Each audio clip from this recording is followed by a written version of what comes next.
Andy doesn't even know who I am. I went to dinner with her a couple times, helped her and her husband move once. Do they know me? Mary doesn't need to trash talk me anymore. She's got her friends doing it for her. Friends that don't know me. Logan's quilt. Oh, it's just hilarious to me. So apparently, Robyn had her sister sew it so the back could be used as the top. Isn't that literally how quilts are made? Especially if you're not using some plain, boring backing. But sure, Robyn, you're just so innovative. I can just hear it now. Look at me. You wouldn't even have a quilt if I hadn't asked my sister to make it. I'm the best mom and wife. I mean, nothing says I'm humble quite like making sure everyone knows exactly how much you did. Classic Sobin. On a completely unrelated note, I really do love quilts. I tried for years to make one myself, but let's just say my quilting skills are non-existent. Meanwhile, my aunt has been making me a quilt every Christmas since I was born. And 36 years later, she's got mine all wrapped up, waiting for me to pick it up tonight. She makes one for my kids too, and it's honestly my favorite gift every year. It's wild how fast she can make them now, but they're still perfect every time. Some people just have it.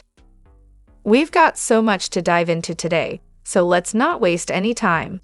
Let's jump straight into it. Hey everyone, what's up? It's Elena here, and welcome back to my channel Reality Nexus X. I'm just dying to know, did Robyn whip up another dry as cardboard turkey today? Probably paired with those gourmet sides from Costco or Sam's.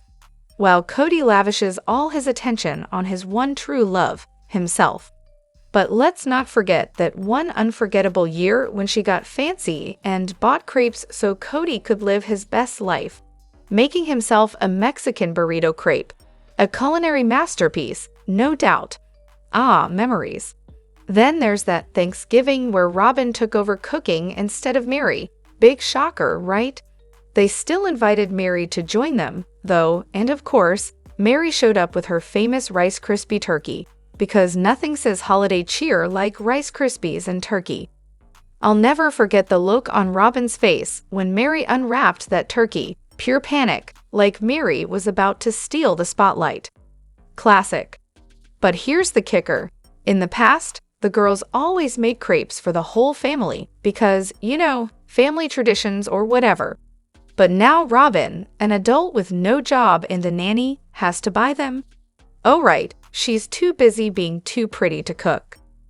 Watching the rewatch, I still can't get over the fact that Kody and Robyn decided to take birthing classes like they weren't already running a daycare with an NFL-sized roster of kids at home. I mean, what exactly was the lesson here? How to pretend you're new to this whole having children thing, and Robyn's claim that she didn't have a good birth partner. Really?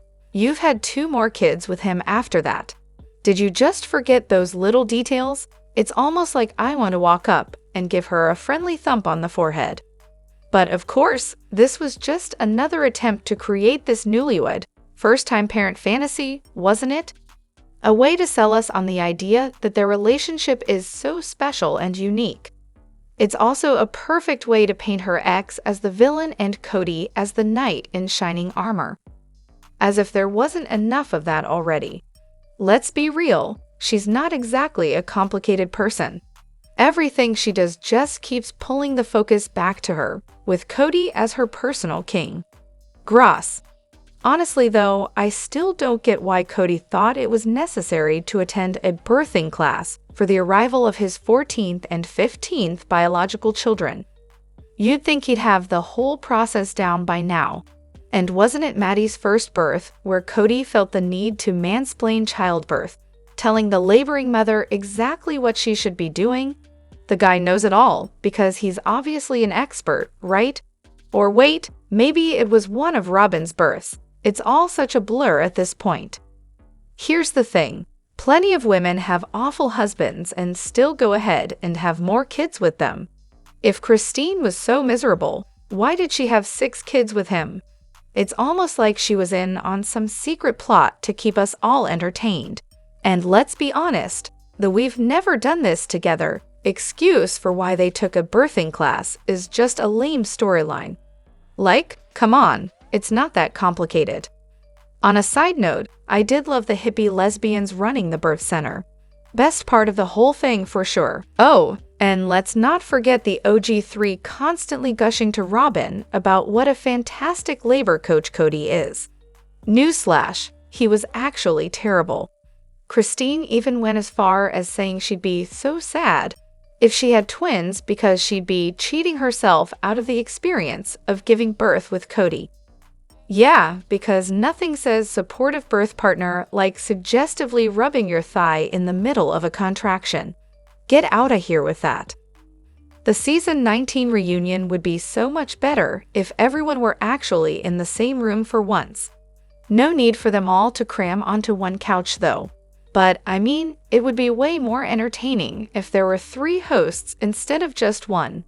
Picture this. Fresh King Benjamin, Kody's nephew, who's somehow more interesting than Kody, along with Melanie and Corey from Note to Self 444. They could really go after Kody&Robyn, especially when it comes to their shady take on the rules of the AUB. And as for Tony, he's cringe, always trying way too hard for the camera. Honestly, I'm pretty sure his wife is angling for a spinoff and has him cranking up the personality to 11 just to get noticed. You know, Tony and my Keltie are the kind of couple that just love pushing each other's buttons. Can you imagine what their home life is like? A never-ending game of one-upmanship, where they're always trying to outdo each other in the most dramatic, cringy way possible. I was procrastinating again and couldn't help but wonder what Kody&Robyn's lives might look like in 10 or 15 years. I imagined Kody's once blonde hair turning into a sad shade of pale gray, his hairline retreating far behind his head, leaving just those 2 ridiculous, frizzy locks in the front that have survived years of bleaching. Meanwhile, Robyn's brown hair would have turned completely white, not gray, white. After decades of putting up with Kody's outbursts, his neediness, and his general chaos. Her signature frown is now deeply etched into her face, permanently set as her resting expression. And as for their phone, never ringing. Kody's birthday will come and go without a single call, and he'll grumble. Well, Robyn, there's another birthday where no one calls. How could they be so ungrateful? I gave them everything a father could give. I bet their mothers are gossiping about me. I'm pretty sure Robyn is just hanging on, hoping to outlast him. But hey, if he suddenly drops dead, I've got my first suspect. Realistically though, I think she'll stick around until the cameras leave. A few years later, we'll probably see a headline in In Touch about their divorce. Honestly, part of me still thinks Kody&Robyn will make it though. They've been a solid team at getting rid of everyone else. Sure, Kody might harbor some resentment toward Robyn when things go south. He's never one to take responsibility for his own messes, but in the end, I think they'll stay together. Once the show wraps up and the money dries up, they're going to be absolutely broke. Better hope they've got good equity in that ugly mansion, or else they're in trouble. And let's not forget, Robyn's kids will probably still be living with them well into their 50s. But let's be real, Kody&Robyn are way in over their heads with that flashy new McMansion and their ridiculous spending habits.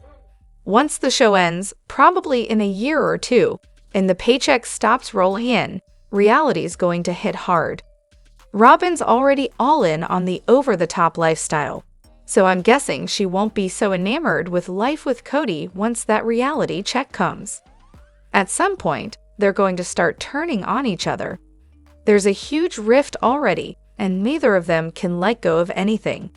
Robyn's losing respect for Kody, rightfully so, and if Kody senses her pulling away, he'll self-destruct even more. I can totally see her eventually confiding in Christine or Janelle, and once all her kids are married off, I think that'll be the final straw. It's over. Kody says, I think Robyn's the most comfortable person for any of my children to speak with. Sure, buddy, that's what you meant.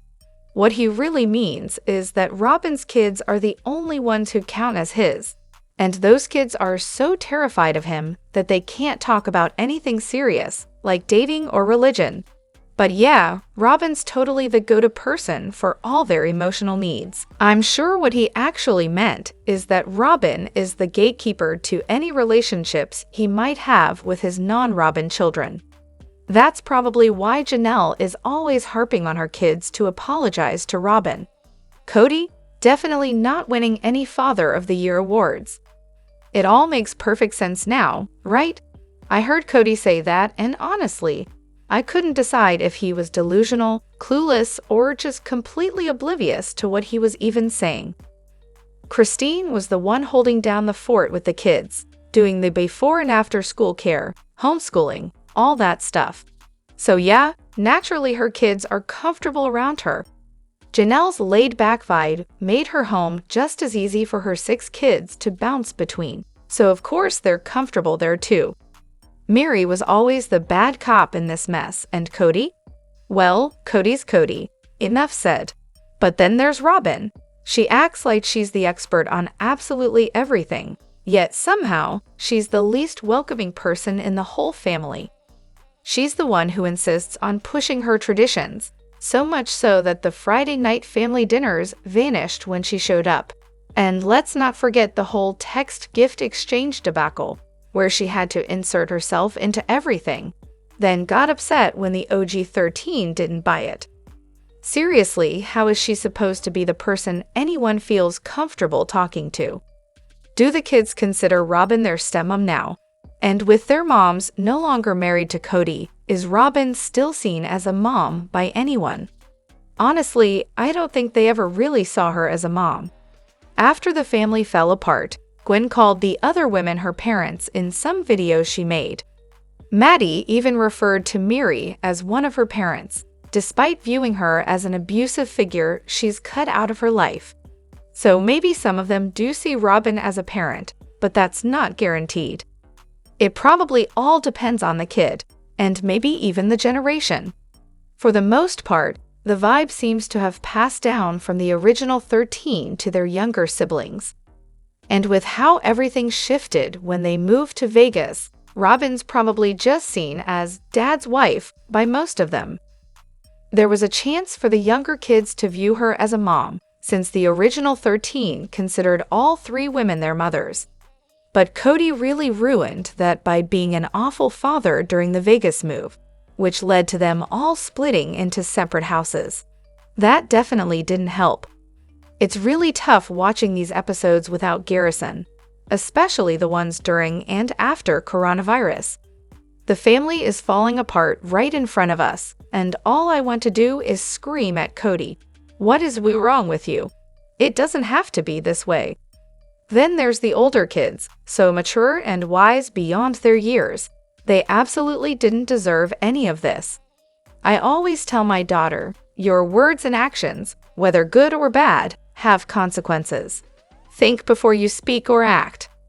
Too bad Kody and Robyn can't seem to adopt that same simple motto. It's absolutely fascinating to watch them, right from episode 1, actively trying to talk themselves out of the very emotions and hurts that have been the driving force of the most recent seasons, and ultimately the reason for their divorce.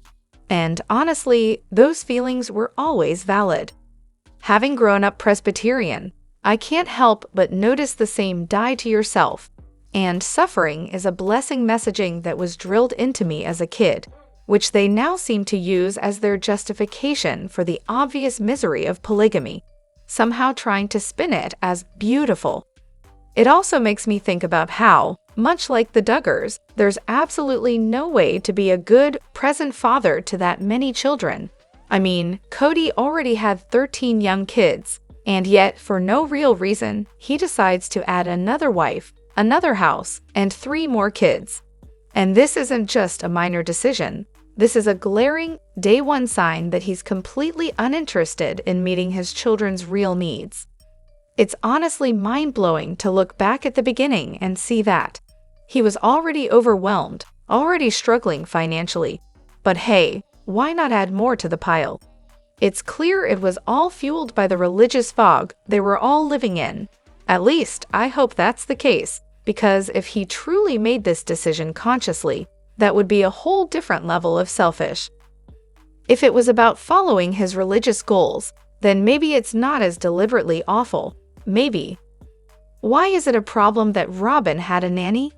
Well, beyond the obvious, like her refusal to let the other wives parent her kids.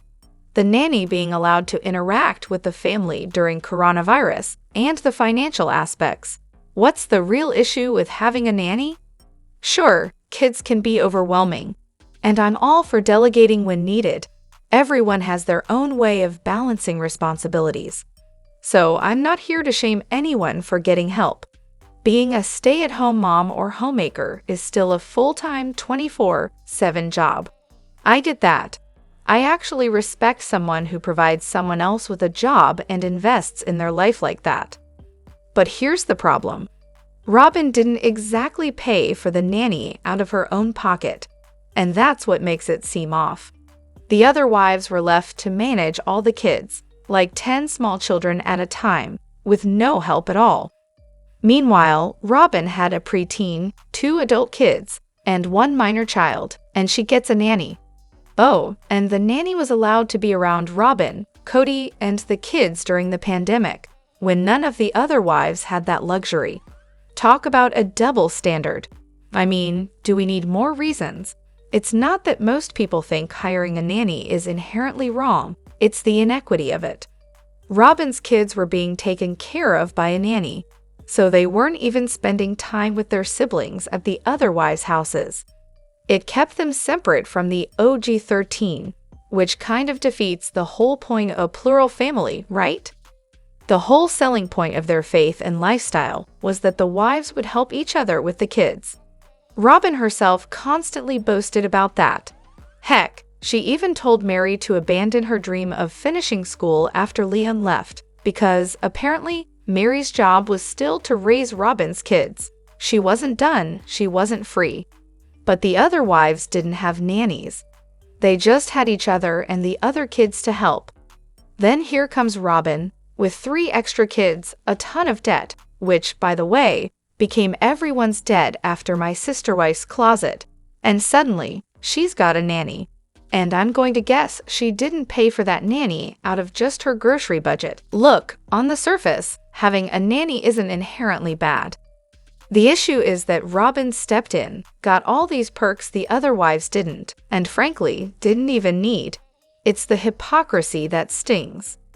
Mary seems to have developed an intense focus on emotions, especially other people's. Robyn has a lot of emotions that Mary isn't about to entertain. Kody's got his own set of emotions, which, surprise, surprise, are also something Mary is clearly fixated on. And of course, Mary herself is feeling emotions, but these, according to her, are somehow different, secondary emotions, if you will. But here's the question. Where did she become the expert on all things emotional? What books, therapy sessions, or mystical self-help workshops has she been attending to assign such a rigid hierarchy to feelings and decide which ones are valid? Mary never just says she's sad, angry, jealous, or upset. No, those emotions are too basic for her. Instead, she breaks everything down into these super specific categories, each requiring a precise, calculated response. And then, of course, she judges everyone else for their emotional responses, especially when it comes to Christine and Janelle leaving Kody. As if her ability to process her emotions, whatever those are, is somehow superior to theirs. She seems to think they handled their departures all wrong, but let's not forget, they each had 6 kids to protect. Talk about emotional labor. Yet Mary sits there, all high and mighty, assigning correct emotional responses like she's the emotional police. It's exhausting to watch, honestly. You have to wonder, is she just repressing her own feelings and trying to work through a process she doesn't fully understand? Or is this the behavior of someone who might be struggling with neurodivergence, grasping at concepts to explain her emotions, but never quite finding a fit? What's even more frustrating is her inflexible sense of morality. She applies a rigid right or wrong standard to everything, with no room for nuance. That kind of black and white thinking might help her feel in control, but it's doing more harm than good, both to herself and the people around her. It's maddening to hear her impose these unrealistic, harsh standards on everyone else. Drop your thoughts in the comment section below. Do you agree or disagree? Don't forget to like, subscribe, and hit the notification bell for more updates. Your opinions matter, and I will see you in the next video. Thank you.